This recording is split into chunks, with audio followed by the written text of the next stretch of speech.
AITA for ruining my best friend's wedding after exposing her secret? Friendships like ours weren't supposed to fall apart. Not like this. Jenna and I had been inseparable since we were kids. She wasn't just my best friend. She was family. The kind of person you could sit in silence with for hours and still feel understood. So when she asked me to be her maid of honor, I didn't think twice. But something felt off. As I zipped up her wedding dress, I expected to see excitement in her eyes. Nerves maybe. Instead, she just stared at her reflection, her smile so forced it barely looked like her. I almost asked if she was okay, but I didn't. I figured it was just wedding stress. I should have pushed. I should have asked.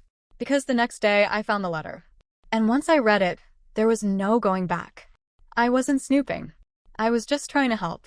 Jenna had been freaking out over a missing earring, the diamond ones her fiancé gave her, the kind that came with a story and way too much pressure. She was too stressed to think straight, so I offered to look. I knew her habits. She always tossed her jewelry on her dresser when she was tired. So that's where I checked first. My fingers brushed past tangled necklaces, crumpled receipts, and bobby pins. Then I felt something that didn't belong. A letter. It wasn't sealed. It wasn't neatly folded.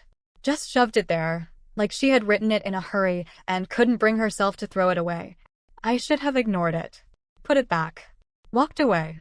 But something in my gut told me this wasn't just another random note. I unfolded it, my hands suddenly unsteady. I'm sorry. I love you, but I can't do this. By the time you read this, I'll be gone. The ink looked smudged, like she had hesitated, like she had cried while writing it. But the part that made my stomach drop? The date. Tomorrow. I felt my heartbeat in my throat. Jenna wasn't just having cold feet. She was planning to run. And now I was the only one who knew. I sat there, gripping the letter, my mind racing through every memory, searching for the moment I should have seen this coming. The times she laughed a little too hard at my jokes about cold feet, the way she froze whenever her fiancé talked about their future, the emptiness in her eyes when she tried on the dress she once dreamed of wearing. Had she been silently screaming for help this whole time? I clenched my jaw, fingers curling around the thin paper. I had two choices.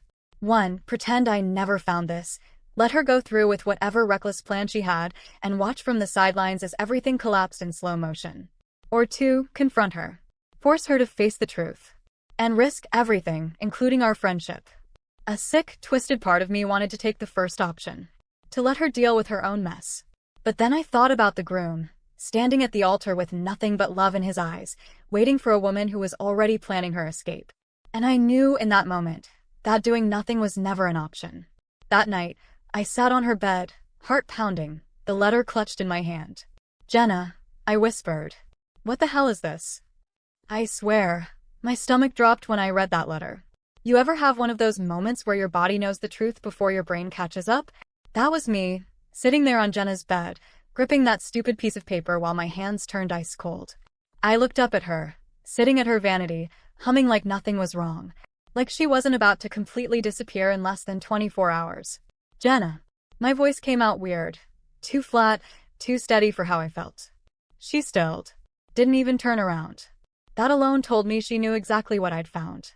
I got up, walked over, and dropped the letter in front of her. What the hell is this? For a second, she just stared at it, like maybe, if she ignored it long enough, it would disappear. But then slowly, she exhaled and closed her eyes. Where did you find that? She muttered, voice barely above a whisper. I let out a sharp, humorless laugh. That's what you're worried about?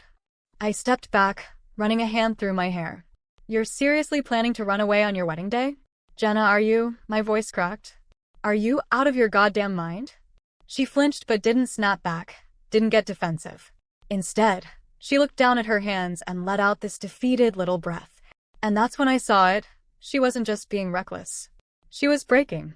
I can't do it, she finally admitted, voice shaking. I don't love him. I never did. But I don't know how to stop this.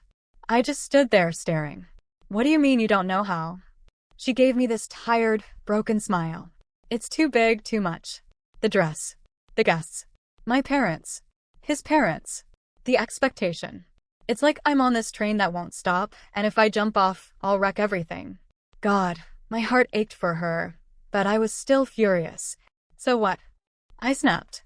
You were just gonna disappear? No note, no explanation, just leave him standing there at the altar like some idiot.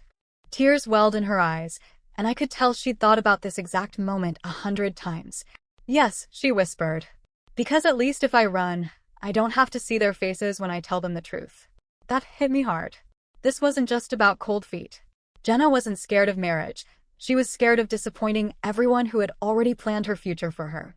She'd rather be the villain who ran away than the weak girl who admitted she never wanted this life in the first place. I sat down next to her, my head spinning. Jenna, I said carefully, you can't do this. She let out a hollow laugh. Then tell me what to do. Because I have no idea how to stop this without destroying everything. And that's when I realized I had no idea either. I could feel my heartbeat in my throat. My hands were ice cold, even as my nails dug into my palm. I knew what I was about to do would change everything. There was no coming back from this. But I also knew that if I let Jenna go through with it, she would be living a lie. A life she didn't want. The wedding was beautiful, straight out of a dream. White roses everywhere, golden lights twinkling. Her parents were glowing with pride. The groom, Daniel, stood at the altar, smiling like he had everything he ever wanted. And Jenna? She looked stunning in her dress, but I saw what no one else did. Her hands clenched into fists at her sides. Her lips pressed together so tightly they were almost white. I waited for her to speak, for her to stop this herself. She didn't. The priest asked if anyone had any objections. My mouth went dry. She glanced at me, and for a second, her eyes begged me not to do it. But I couldn't stay silent. I stepped forward. The room shifted, whispers, confused glances. I pulled the letter from my dress pocket and unfolded it, my fingers trembling. I'm sorry, I said, my voice cracking. But Jenna has something she needs to say. The room fell into complete, crushing silence. Jenna's eyes widened, filling with horror. I turned to Daniel, who looked at me like I had just shattered his entire world. She doesn't love you, I said, my voice barely above a whisper. She was going to leave. Gasps. Shocked murmurs. Jenna's mother's hand flew to her mouth. Daniel's face twisted in disbelief. Jenna didn't move. I swallowed hard and took a breath. I found the letter. She was going to run away. And I couldn't let her. That's when everything collapsed. Jenna's face turned red, not with embarrassment, but with rage. How could you? She hissed, stepping toward me. This wasn't your decision. I held my ground. You were going to leave him standing there, Jenna. I couldn't let you do that to him. To yourself. Tears welled up in her eyes, but she didn't let them fall. She turned to Daniel, shaking her head, struggling to find words. But what could she say? How do you explain to the man you're about to marry that you never really loved him? Daniel stared at her, then at me, then back at her. Is this true? He finally asked. Jenna opened her mouth, closed it. Then, just like that, she turned and ran. Her veil ripped off in the process, fluttering to the ground like some kind of symbol of everything breaking apart. Gasps filled the room again. Then Daniel moved, chasing after her, calling her name. And me? I stood there, feeling 100 pairs of eyes burning into me. The villain. The traitor. The best friend who ruined everything. I expected her to hate me. Hell, I think I hated myself for a while. The silence that followed was worse than any screaming match we could have had. No calls. No messages. Nothing. The first few days after the wedding were the hardest. I kept replaying it in my head, the way her eyes widened in horror as I read that letter, how the entire room sucked in a collective breath, the way the groom's hands trembled at his sides. And Jenna, she just ran. Her family was ruthless. They called me a backstabber, a jealous friend, a bitter woman who couldn't stand to see someone else happy. Even my own parents, who had known Jenna since we were kids, looked at me with quiet disappointment, like I had stepped too far out of line. But the groom, David, he was the only one who reached out. It wasn't immediate. A few months passed before I got his message. Can we talk? We met at a small coffee shop. He looked different, tired, thinner, like someone who had been carrying a weight for too long. When he finally spoke, his voice was hoarse. You saved me, he admitted. At first, I thought I hated you for it. But then I realized, she never really loved me, did she? I didn't answer. He already knew. I would have spent my whole life trying to be enough for her, he continued, staring into his untouched coffee.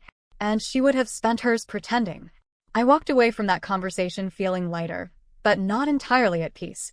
Because as much as I wanted to believe I had done the right thing, I couldn't shake the image of Jenna's face. The betrayal, the pain. Weeks turned into months. And then one night my phone rang. I didn't recognize the number, but I knew the voice immediately.